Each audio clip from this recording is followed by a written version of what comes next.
Hello friends, welcome to my YouTube channel. आज के इस वीडियो में जो आपका CRPF head constable ministerial SI का एग्ज़ाम होने वाला है 22 से 28 फरवरी के बीच में, उन्हीं के टॉप मोस्ट इंपॉर्टेंट क्वेश्चंस को यहाँ पर डिस्कस करने वाले हैं। और मैं आप लोगों को ये 100% गारंटी देता हूँ कि CRPF head constable ministerial SI के एग्ज़ाम में यहाँ से क्वेश्चन पूछे जा सकते हैं। तो वीडियो काफ़ी इंपॉर्टेंट है आप लोगों के लिए, तो इस वीडियो को पूरा ज़रूर देखिए। वीडियो अच्छा लगे तो प्लीज़ वीडियो को लाइक और शेयर जरूर करें। जिन बच्चों ने चैनल को सब्सक्राइब नहीं किया तो प्लीज़ चैनल को सब्सक्राइब करके नोटिफिकेशन बेल ऑन करना ना भूलें। तो चलिए स्टार्ट करते हैं आज का वीडियो। खुद से प्रयास कीजिएगा इन सभी क्वेश्चन के आंसर देने का। 2 से 3 सेकंड के बाद मैं आंसर क्लियर कर दूंगा। तो आज के सेशन में पहला क्वेश्चन, ऑर्निथोलॉजी विज्ञान के अंदर किसका अध्ययन किया जाता है? शिक्षा शास्त्र, प्राणी विज्ञान, पक्षियों का, दंत विज्ञान का? सी ऑप्शन करेक्ट हो जाएगा, पक्षी का अध्ययन किया जाता है। महत्वपूर्ण फैक्ट जान लीजिए, आर्थियोलॉजी को पक्षी विज्ञान भी किया जाता है। जीव विज्ञान की एक शाखा है। इसके अंतर्गत पक्षियों की ग्रह और असंरचना का वर्णन, उनका वर्गीकरण, विस्तार एवं विकास, उनकी दिनचर्या और मानव के लिए प्रत्यक्ष या अप्रत्यक्ष आर्थिक उपयोगिता इत्यादि से संबंधित विषय आते हैं। सो गाइस नेक्स्ट क्वेश्चन देखेगा, मायोपिया क्या होता है? दूरदृष्टि दोष, निकट दृष्टि दोष, कानों का दोष, एक प्रकार का स्वर। ऑप्शन वी करेक्ट हो जाएगा, निकट दृष्टि दोष। नेक्स्ट क्वेश्चन की ओर बढ़ते हैं। अगला क्वेश्चन देखेगा, इंडिया हाउस ये कहां पर स्थित है? London, New York, Mumbai, California? ये ऑप्शन करेक्ट हो जाएगा। इंडिया हाउस जो है ये लंदन में स्थित है। महत्वपूर्ण फैक्ट जान लीजिए, इंडिया हाउस 1905 से 1910 के दौरान लंदन में स्थित एक अनौपचारिक भारतीय राष्ट्रवादी संस्था है। इसकी स्थापना ब्रिटेन के भारतीय छात्रों में राष्ट्रवादी विचारों का प्रचार करने हेतु श्यामजी कृष्ण वर्मा के संरक्षण में हाईगेट उत्तरी लंदन के एक छात्र निवास में की गई थी। अगला क्वेश्चन देखेगा, जापान की संसद का क्या नाम है? Majlis, student diet, Congress? C option correct हो जाएगा। जापान की संसद का नाम है डाइट। ये आपको ध्यान में रखना है। अगर हम राजधानी की बात करें तो जापान की राजधानी है टोक्यो। देखिए, मैं आपको एक बात क्लियर कर देना चाहता हूं कि जापान की जो संसद है, इसके जो सदस्य हैं, जनता सदस्य के जो हैं, जापान की संसद के जो सदस्य हैं, ये जनता के द्वारा चुने जाते हैं। ये भी फैक्ट आपको ध्यान में रखना है। अगला क्वेश्चन देखिएगा। क्वेश्चन है कि भारत में पहली रेलगाड़ी किस गवर्नर जनरल के कार्यकाल में चली? Warren Hasting, Lord Hastings, Lord Dalhousie, William Bentinck? तो भारत में पहली रेलगाड़ी जो है ये लॉर्ड डलहौजी के कार्यकाल में चली थी। एक बात और, जो रेलगाड़ी का जनक है वो लॉर्ड डलहौजी को ही कहा जाता है। ये भी आपको ध्यान में रखना है। कुछ बातें मैं क्लियर कर देना चाहता हूँ जो कि परीक्षा की दृष्टि से काफ़ी उपयोगी हैं आप लोगों के लिए। देखिएगा, लॉर्ड डलहौजी को भारतीय रेल का जनक कहा जाता है। भारत के पहले रेल मंत्री कौन थे? जॉन मथाई। ये भी फैक्ट आपको ध्यान में रखना है। भारतीय उपमहाद्वीप पर पहला रेलवे बॉम्बे से ठाणे तक 21 मील की दूरी पर चला। बॉम्बे को ठाणे, कल्याण और थाल और भोरे घाटों से जोड़ने के लिए रेलवे का विचार पहली बार 1843 में भापुड़ की यात्रा के दौरान बॉम्बे सरकार के मुख्य अभियंता श्री जॉर्ज क्लार्क को हुआ। और पहला औपचारिक उद्घाटन समारोह 1853 में किया गया। दक्षिण में पहली लाइन 1856 में खोली गई थी। तो ये सारे फैक्ट आप याद कर लीजिए जो कि परीक्षा की दृष्टि से काफ़ी इंपॉर्टेंट हैं। अगला क्वेश्चन देखिएगा, सबसे ऊंची पर्वतमाला कौन सी है? Andes, Everest Himalaya, Alps Himalaya? सबसे ऊंची पर्वतमाला कौन सी है? वी ऑप्शन करेक्ट हो जाएगा, Everest Himalaya. So guys next question देखिएगा कि किस मुगल बादशाह ने हिंदुओं पर लगाने वाले जजिया कर को समाप्त कर दिया? अकबर, हुमायूं, शाहजहां, जहांगीर? सही जवाब हो जाएगा अकबर ने 450 साल पहले, यानी कि आज से 450 साल पहले जो जजिया कर था वो मुगल बादशाह अकबर ने समाप्त कर दिया था। अगला क्वेश्चन देखिएगा, 8वां, थियोसॉफिकल सोसाइटी का प्रचार प्रसार भारत में किसने किया था? Colonel Alcott, Annie Besant, Raja Ram Mohan Roy, William Bentinck? B option correct हो जाएगा, एनी बेसेंट। सो गाइस अगला क्वेश्चन, भारतीय लघु उद्योग विकास बैंक सिडबी का मुख्यालय कहाँ पर स्थित है? भारतीय लघु विकास बैंक सिडबी का मुख्यालय जो है ये लखनऊ में स्थित है। इसकी स्थापना 2 अप्रैल 1990 को की गई थी। हेडक्वार्टर की बात करें तो इसका हेडक्वार्टर लखनऊ में है, यह भी आपको ध्यान में रखना है। अगला क्वेश्चन, भारत में अंतर्राष्ट्रीय महत्व का मुक्त व्यापार बंदरगाह कौन सा है? Visakhapatnam, Calicut, Kandla, Goa. C option correct हो जाएगा, कांडला। अब इसका नाम बदलकर कर दिया गया है दीनदयाल बंदरगाह कर दिया गया है। कुछ महत्वपूर्ण चीज़ें हैं, उन्हें जान लीजिए, जो कि आपकी परीक्षा की दृष्टि से काफ़ी इंपॉर्टेंट भी हैं। कंडला भारत के गुजरात प्रांत में कच्छ जिले में स्थित देश का सबसे बड़ा बंदरगाह है। आयात निर्यात से पूरे विश्व के साथ जुड़ा हुआ है।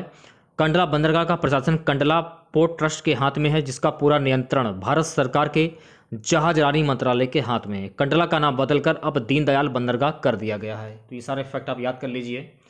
अगला क्वेश्चन देखिएगा, दूध की शुद्धता की माप किस यंत्र के द्वारा की जाती है? Lactometer, barometer, tachometer, hygrometer. A option correct हो जाएगा, लैक्टोमीटर। 12वां क्वेश्चन देखिएगा। 12वां क्वेश्चन है कि कौन सा ग्रह सबसे चमकदार है? बुध, शुक्र, प्लूटो, मंगल। बी ऑप्शन करेक्ट हो जाएगा, शुक्र। 13वां क्वेश्चन है कि राज्यसभा का सभापतित्व कौन करता है? तो राज्यसभा का सभापतित्व कौन करता है? सही जवाब हो जाएगा ऑप्शन सी, उपराष्ट्रपति। अगला क्वेश्चन देखिएगा, भारत के विभाजन के लिए 3 जून 1947 की योजना को क्या कहते हैं? माउंटबेटन योजना, बेबल योजना, कैबिनेट मिशन योजना, क्रिप्स योजना। ए ऑप्शन करेक्ट हो जाएगा, माउंटबेटन योजना। अगला क्वेश्चन देखिएगा, विधवा पुनर्विवाह पर जोर किसने दिया था? ईश्वरचंद्र विद्यासागर, दयानंद सरस्वती, गोपाल हरि देशमुख, महात्मा गांधी। सही जवाब हो जाएगा ऑप्शन ए, ईश्वरचंद विद्यासागर। कुछ महत्वपूर्ण फैक्ट जान लीजिए, जो कि आपकी परीक्षा की दृष्टि से काफ़ी आवश्यक हैं। ईश्वरचंद विद्यासागर ने चुनौती ली थी 7 दिसंबर 1856 को कोलकाता में पहली विधवा पुनर्विवाह अपने दम पर करवाया था। विद्यासागर ने बाल विवाह के खिलाफ जोरदार लड़ाई लड़ी, महिलाओं की शिक्षा के अधिकार का बचाव किया।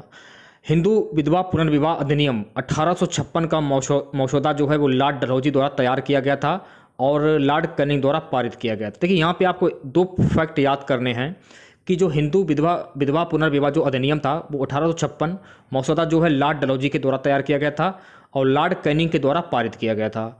और अगला फैक्ट देखिएगा, इस विधवा पुनर्विवाह अधिनियम 1856 के कार्यान्वयन के समय लॉर्ड कैनिंग भारत के गवर्नर जनरल थे, ये भी आपको ध्यान में रखना है।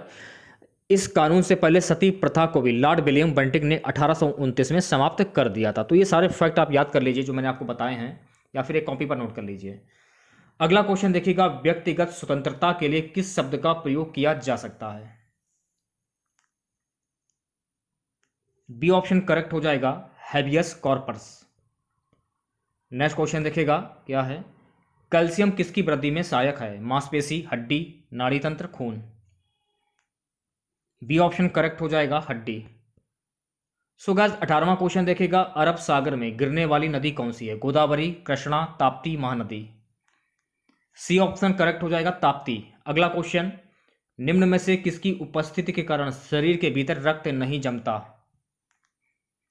हेपेरिन। सी ऑप्शन करेक्ट हो जाएगा। अगला क्वेश्चन देखिएगा गाइस, क्या है? अगला क्वेश्चन है कि मोहम्मद बिन तुगलक की मृत्यु के बाद दिल्ली का सुल्तान कौन बना? गयासुद्दीन तुगलक, फिरोज शाह तुगलक, मोहम्मद तुगलक, इनमें से कोई नहीं। बी ऑप्शन करेक्ट हो जाएगा, फिरोज शाह तुगलक। बढ़ते हैं नेक्स्ट क्वेश्चन की ओर। अगला क्वेश्चन देखेगा, निम्नलिखित में से कौन सा उदारवादी नेता नहीं था? गोपाल कृष्ण गोखले, मदन मोहन मालवीय, दादा भाई नौरोजी, बाल Gangadhar Tilak. D option correct हो जाएगा, बाल गंगाधर तिलक। यहाँ पर देखिए फैक्ट याद कर लीजिए, जो उदारवादी नेता थे कांग्रेस के, उनके नाम क्या क्या हैं? दादा भाई नौरोजी और फिरोज शाह मेहता, गोपाल कृष्ण गोखले, सुरेंद्र नाथ बनर्जी, A.O. ह्यूम, बाल गंगाधर तिलक, लाला लाजपत राय, बिपिन चंद्र पाल। तो अगर हम क्वेश्चंस की बात करें तो उसमें बाल गंगाधर तिलक जो है वो ऑप्शन में आ रहा है कि बाल गंगाधर तिलक जो थे उदारवादी नेता नहीं थे, बल्कि ये उदारवादी नेता थे। तो क्वेश्चन की दृष्टि से अगर आप लोग देखेंगे तो ये क्वेश्चन जो है वो गलत हो गया आपका। अगला क्वेश्चन, भगवान बुद्ध ने अपना उपदेश धर्मचक्र प्रवर्तन कहाँ पर दिया था? कहाँ किया था? Vaishali, Bodhgaya, Lumbini, Sarnath. D option correct हो जाएगा, सारनाथ। अगला क्वेश्चन देखिएगा, शेर शाह की कब्र कहाँ पर स्थित है? आगरा, लाहौर, बदायूं, सासाराम। तो देखिएगा शेर शाह की जो कब्र है ये बिहार के सासाराम में स्थित है। डी ऑप्शन करेक्ट हो जाएगा। नेक्स्ट क्वेश्चन देखिएगा, वैदिक युग में ग्राम समूह को क्या नाम दिया गया था? ग्राम जन विश्व सभा। सी ऑप्शन करेक्ट हो जाएगा, विश्व नाम दिया गया था। 25वां क्वेश्चन देखिएगा, निम्नलिखित में से किसके शासनकाल के दौरान ह्वेनसांग भारत की यात्रा पर आया था? Kanishka, Harshvardhan, Chandragupta Maurya, Samudragupta. B option correct हो जाएगा, हर्षवर्धन के शासनकाल के दौरान ह्वेनसांग भारत की यात्रा पर आया था। कुछ महत्वपूर्ण फैक्ट जान लीजिए, कौन सा यात्री किसके शासनकाल में भारत आया था। सबसे पहले हम बात करेंगे डाइमेकस की। देखिए डाइमेकस जो था यात्री, ये बिंदुसार के शासनकाल में भारत आया था। मेगस्थनीज की बात करें तो मेगस्थनीज जो था ये चंद्रगुप्त मौर्य के शासनकाल में भारत आया था। फायान की बात करें तो फायान चंद्रगुप्त सेकंड के शासनकाल में भारत आया था, यानी कि चंद्रगुप्त द्वितीय। अब हम बात करेंगे इब्न बतूता। इब्न बतूता जो है ये मोहम्मद बिन तुगलक के शासनकाल में भारत आया था। तो ये सारे फैक्ट आपको याद कर लीजिएगा आप लोग, जो कि परीक्षा की दृष्टि से काफ़ी इंपॉर्टेंट हैं। अगला क्वेश्चन देखेगा 26वां, 1905 ईस्वी में गोपाल कृष्ण गोखले द्वारा स्थापित प्रसिद्ध समाज सेवी संस्था का क्या नाम था? तत्व Bodhani Sabha, Brahmo Samaj, Ramakrishna mission, servants of India society. D option correct हो जाएगा, सर्वेंट्स ऑफ इंडिया सोसाइटी। अगर पूछा जाए पेपर में कि सर्वेंट्स ऑफ इंडिया सोसाइटी किस तरह कब हुई थी, तो 1905 में हुई थी।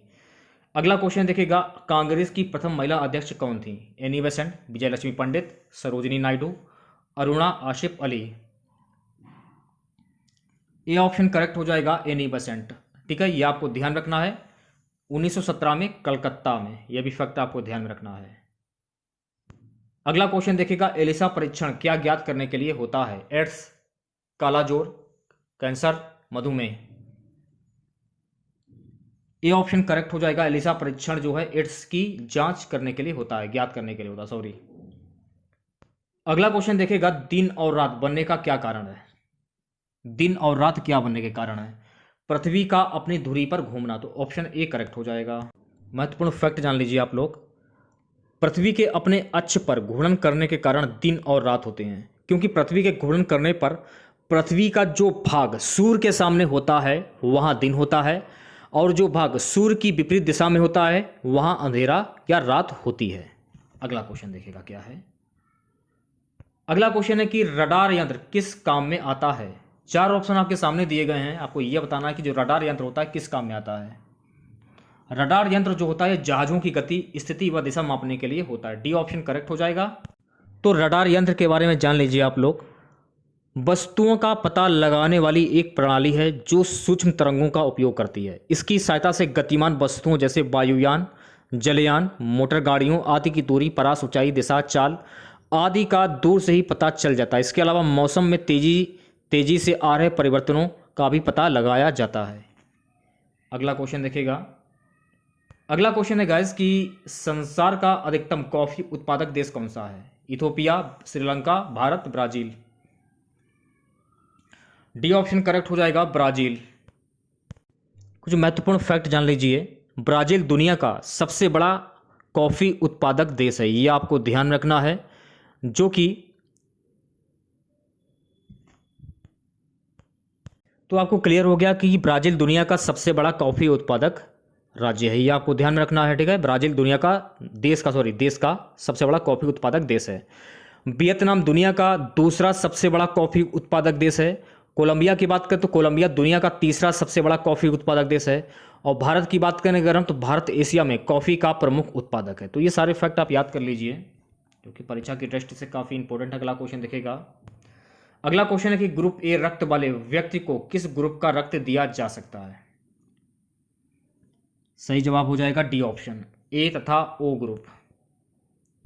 अगला क्वेश्चन देखिएगा, भारतीय रिजर्व बैंक की स्थापना कब हुई थी? तो भारतीय रिजर्व बैंक की स्थापना कब हुई थी? सन 1932, 1934, 1935, 1937। सी ऑप्शन करेक्ट हो जाएगा, भारतीय रिजर्व बैंक की स्थापना वर्ष 1935 में हुई थी। मुख्यालय की बात करें तो भारतीय रिजर्व बैंक का मुख्यालय मुंबई में स्थित है। और अगर इसके हम गवर्नर की बात करें तो इसके पहले गवर्नर थे ओसबोर्न ए स्मिथ, ये आपको ध्यान में रखना है। वर्तमान की बात करें तो वर्तमान में भारतीय रिजर्व बैंक के गवर्नर हैं शक्तिकांत दास, ये 25वें गवर्नर हैं रिजर्व बैंक के, ये भी आपको ध्यान में रखना है। ठीक है, अगला क्वेश्चन देखिएगा। अगला क्वेश्चन है, घासीराम कोतवाल पुस्तक के लेखक कौन है? सुनील गावस्कर, रवि शास्त्री, विजय तेंदुलकर, विमल मित्र। घासीराम कोतवाल पुस्तक के लेखक हैं विजय तेंदुलकर। सी ऑप्शन करेक्ट हो जाएगा। अगला क्वेश्चन देखिएगा, भारत के आर्थिक विकास की मूल समस्याओं में निम्न में से कौन सा कारण उत्तरदायी नहीं है? डी ऑप्शन करेक्ट हो जाएगा, मृत्यु दर कम होना। अगला क्वेश्चन, पृथ्वीराज चौहान की जीवनी और कार्यों पर आधारित पृथ्वीराज रासो की रचना जो है वो किसने की थी? Amir Khusro, Malukdas, Chandbardai, Sharafuddin Yazdi. C option correct हो जाएगा, चंद्रबरदाई। सो गाइस अगला क्वेश्चन देखिएगा, किस सिख गुरु ने खालसा की स्थापना की थी? गुरु अर्जुन देव, गुरु गोविंद सिंह, गुरु तेग बहादुर, इनमें से कोई नहीं। खालसा पंथ की स्थापना 1699 ईस्वी में गुरु गोविंद सिंह के द्वारा की गई थी, तो बी ऑप्शन करेक्ट हो जाएगा। अगला क्वेश्चन देखिएगा, अकबर और हेमू के बीच पानीपत का द्वितीय युद्ध जो है वो कब लड़ा गया था? बी ऑप्शन करेक्ट हो जाएगा, पानीपत का दूसरा युद्ध अकबर और हेमू के बीच में 1556 ईस्वी में लड़ा गया था। देखिए पानीपत के जो भी युद्ध हुए हैं उनके बारे में जान लीजिए आप लोग। देखिए पानीपत का प्रथम युद्ध हुआ था 21 अप्रैल 1526 को, किनके बीच में? बाबर और इब्राहिम लोदी के बीच में। द्वितीय युद्ध के बारे में मैंने आपको बता दिया है, जो कि 5 नवंबर 1556 में हुआ था, बैरम खां अकबर के सेनापति के बीच में शेरशाह सूरी की सेना में। पानीपत का तृतीय युद्ध हुआ था 14 जनवरी 1761 को, मराठा एवं अहमद शाह अब्दाली के बीच में। ये सारे पॉइंट आप याद कर लीजिए, जो कि परीक्षा की दृष्टि से काफ़ी इंपॉर्टेंट हैं। अगला क्वेश्चन, स्वतंत्र भारत का प्रथम गवर्नर जनरल कौन था? डॉक्टर राजेंद्र प्रसाद, सच्चिदानंद सिन्हा, लॉर्ड माउंटबेटन, सी राजगोपालाचारी। सी ऑप्शन करेक्ट हो जाएगा, लॉर्ड माउंटबेटन। इनका कार्यकाल कितना था? 1947 से 48 के बीच में। दयानंद के बचपन का क्या नाम था? परिशंकर, मूलशंकर, परमानंद, अंबाशंकर। बी ऑप्शन करेक्ट हो जाएगा, दयानंद के बचपन का नाम था मूलशंकर। क्वेश्चन देखिएगा क्या है, प्लासी का युद्ध कब हुआ था? 1757, 1764, 1576, 1761। प्लासी का युद्ध 1757 ईस्वी में लड़ा गया था। देखिए गाइस, प्लासी का युद्ध 23 जून 1757 ईस्वी को हुआ था। इस युद्ध में एक और ब्रिटिश ईस्ट इंडिया कंपनी की ओर से सेना थी, तो दूसरी ओर थी बंगाल के नवाब की सेना। कंपनी की सेना ने रॉबर्ट क्लाइव के नेतृत्व में नवाब सिराजुद्दौला को हरा दिया था। ये आपको ध्यान में रखना है, अंग्रेज और नवाब सिराजुद्दौला के बीच में ये लड़ाई लड़ी गई थी। अगला क्वेश्चन, अष्टप्रधान का क्या अर्थ था? अष्टप्रधान का क्या अर्थ था? ए ऑप्शन करेक्ट हो जाएगा, अष्टप्रधान मंत्रियों की एक परिषद जो मराठा शासक के सलाहकार के रूप में कार्य करती थी। अगला क्वेश्चन देखिएगा, दिल्ली के सिंहासन पर बैठने वाली प्रथम और अंतिम मुस्लिम महिला कौन थी? सी ऑप्शन करेक्ट हो जाएगा, रजिया सुल्तान। रजिया सुल्तान भारत की पहली और आखिरी महिला सल्तनत थी और उन्होंने 1236 से 1240 के अंत तक दिल्ली के दरबार पर शासन किया। ऐसा करने वाली एकमात्र महिला, उसने सिंहासन पर कब्जा करने के लिए सभी बाधाओं को टाल दिया, जिसमें उसके लिंग और उसके दास वंश पर संघर्ष पर काबू पाना शामिल था। अगला क्वेश्चन देखिएगा, 42वें संशोधन द्वारा संविधान के किस अनुच्छेद में मौलिक कर्तव्यों को जोड़ा गया? ए ऑप्शन करेक्ट हो जाएगा, 51A।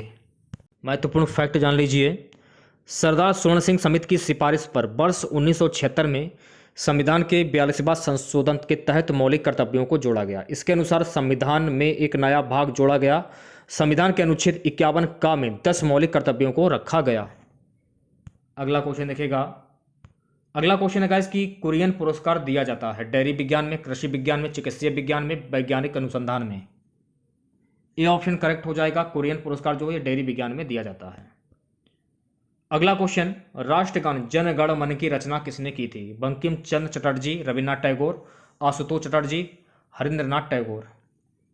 बी ऑप्शन करेक्ट हो जाएगा, रविन्द्रनाथ टैगोर। अगला क्वेश्चन देखिएगा, सर्वप्रथम चांदी के सिक्कों का प्रचलन किस शासक ने करवाया था? Samudragupta, Chandragupta, Vikramaditya, Kumaragupta, Mahendragupta, Skandagupta. B option correct हो जाएगा, चंद्रगुप्त विक्रमादित्य। अगर ऑप्शन में आपके चंद्रगुप्त द्वितीय हो तो आप वो भी टिक कर सकते हैं। अगला क्वेश्चन, नील नदी की देन किसे कहते हैं? नील नदी की देन किसे कहते हैं? भारत को, मिस्र को, सूडान को, जापान को। बी ऑप्शन करेक्ट हो जाएगा, मिस्र को कहते हैं। अगला क्वेश्चन देखिएगा, भारत में गरीबी हटाओ का नारा किस पंचवर्षीय योजना के अंतर्गत दिया गया था? 5वीं पंचवर्षीय योजना के अंतर्गत दिया गया था। गरीबी हटाओ देश बचाओ का नारा 1971 के आम चुनाव में इंदिरा गांधी ने दिया था। बाद में उनके बेटे राजीव गांधी ने भी इस नारे का उपयोग किया। इस नारे का प्रयोग 5वीं पंचवर्षीय योजना में किया गया था। आज का हमारा सबसे लास्ट क्वेश्चन रहेगा 1930 में गांधी जी ने सत्याग्रह किया तथा दांडी यात्रा क्यों की? ए ऑप्शन करेक्ट हो जाएगा, नमक कानून तोड़ने के लिए। महत्वपूर्ण फैक्ट जान लीजिए आप लोग। गांधी जी ने मार्च 1930 में नमक पर कर लगाए जाने के विरोध में 12 मार्च से 6 अप्रैल तक नमक सत्याग्रह चलाया। इसके लिए उन्होंने अपने सहयोगियों संग अहमदाबाद से दांडी तक की लगभग 400 किलोमीटर की यात्रा की थी। गांधी जी ने नमक सत्याग्रह इसलिए शुरू किया था ताकि लोग स्वयं नमक उत्पन्न कर सकें।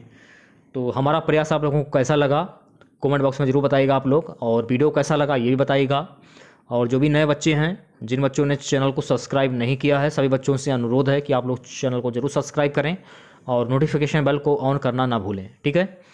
तो अगर आप लोगों को और भी अच्छे अच्छे वीडियो चाहिए तो चैनल को सब्सक्राइब जरूर करें। मैथ और रीजनिंग की क्लास आपकी जल्दी स्टार्ट होंगी। जैसे वीडियो पर रिस्पॉन्स आना आप लोगों का मिलेगा, वैसे ही क्लासें आप लोगों की स्टार्ट हो जाएंगी। तो मिलते हैं नेक्स्ट वीडियो के साथ। जय हिंद, जय भारत।